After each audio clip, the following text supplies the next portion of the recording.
So tonight I'm going to be refuting Joseph's claim that the current policy of sound regulation on California highways is inadequate to protect our hearing, which in other words means that I'm going to try to refute the claim that the government is not doing enough to help protect our hearing as we drive on the highway. Some of Joseph's claims were that, in short, that highways create excessive sound, that this excessive sound is harmful to our hearing, and that the current restrictions and regulations are insufficient to protect our hearing.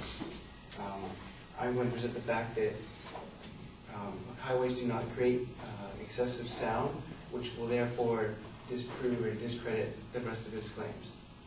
I'm also going to bring up the fact that other sounds besides driving on the highway do not have a significant impact on the amount of decibels that are in your ears, which would cause them damage. First, highways do not create excessive sound. As Joseph stated in his speech, California law says that vehicles less than 6,000 pounds should not have exhaust pipes that go over 95 decibels. In order in California, in order to get a car like that, you either have to go out and modify it so that way it'd be more loud, it'd be much louder, or just refuse to fix your car as your exhaust pipe deteriorates. According to the Census Bureau, as Joseph stated, 40% of people travel for at least 1 hour on their way to work each day, or not on their way to work, but in total. After reviewing what Josh was describing in his OSHA statistic, which is that you should not be exposed to 90 or above decibels in an 8-hour period, I went to continue researching and found that it's not that you shouldn't be exposed to it once, it's that you should not be exposed to 90 decibels for 8 hours straight, or just an 8-hour period within a day. So the 1 hour trip, in terms of driving on the highway, doesn't even get near the 8 hours required to get to the level that you might start damaging your hearing. In order to confirm this, I also went to How Stuff Works and LowingTheBoom.org and reviewed it and made sure that my facts were correct. The National Institute on Deafness and Other Communication Disorders, along with LowingTheBoom.org, also stated that various kinds of heavy traffic only create 85 decibels of loud noise when you're driving inside your car, because all of us are going to be inside the car when we're on the highway, not outside listening to the full blast of the engines roaring. 85 decibels, if you look at all the tables, doesn't even have a time limit on how much you should be exposed to it.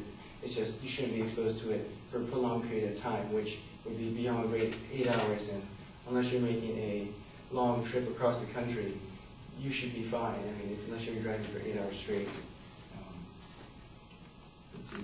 Secondly, Joseph brought up the point that there are things besides driving on the highway in your car that would contribute to this, the amount of decibels that you hear each day.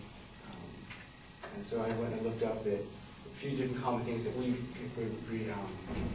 experience. Like in the classroom, you're going to only be exposed to 35 decibels of sound.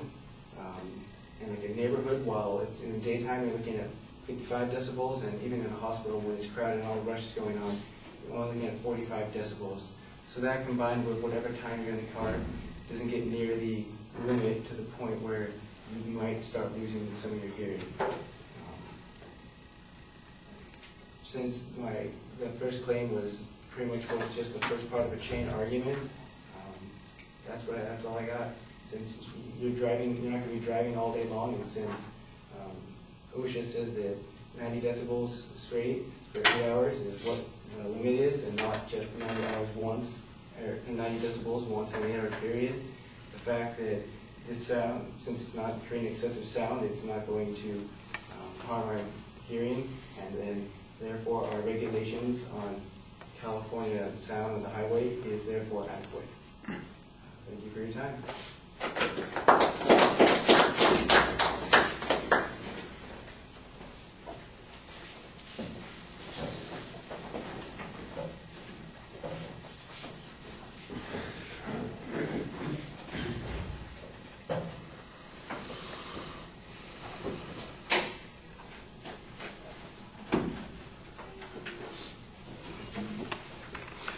All right, well, I'd like the way you summarize the idea and what the inferences are. You offer a counterclaim talking about some other causality issues potentially, but that doesn't really develop into the argument. It really comes down to how long people are actually exposed to the level of sound that would produce this particular harm, and you use the advocate's own information and information from other sources to suggest it's highly unlikely that people would be exposed to that amount of sound for that period of time to produce the kinds of harms that are being talked about, which suggests that there's no need for additional regulation.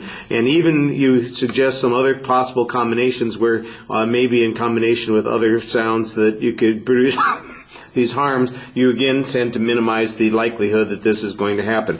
The one thing that I think is missing here is a demonstration that, for instance, that there are some regulations that do try and mitigate these sounds, and there are a lot of things in addition to, I mean, you make a reference to the traffic law apparently that limits the exhaust to 95 decibels. I think you need a source citation on that. I think you could point out, for instance, that there are mitigation efforts on sounds for people living near freeways to reduce that sort of thing, that there are limitations in industrial settings, that there's a requirement for people to have hearing protection in other places where they're exposed to substantial sounds. But basically, the argument seems to be coming down to your normal behavior is threatening to your sound, to your ability to hear if you do that normal behavior for large periods of time. Well, how could that ever be regulated to minimize it unless you told people, oh, you can't travel more than 8 hours a day in your car, because that would be a problem. That doesn't make much sense. And I think you make a pretty straightforward argument on this point. I like the summary and the explanation that you had as your exit. I thought that was a very effective way of leaving the argument. All right, thank you.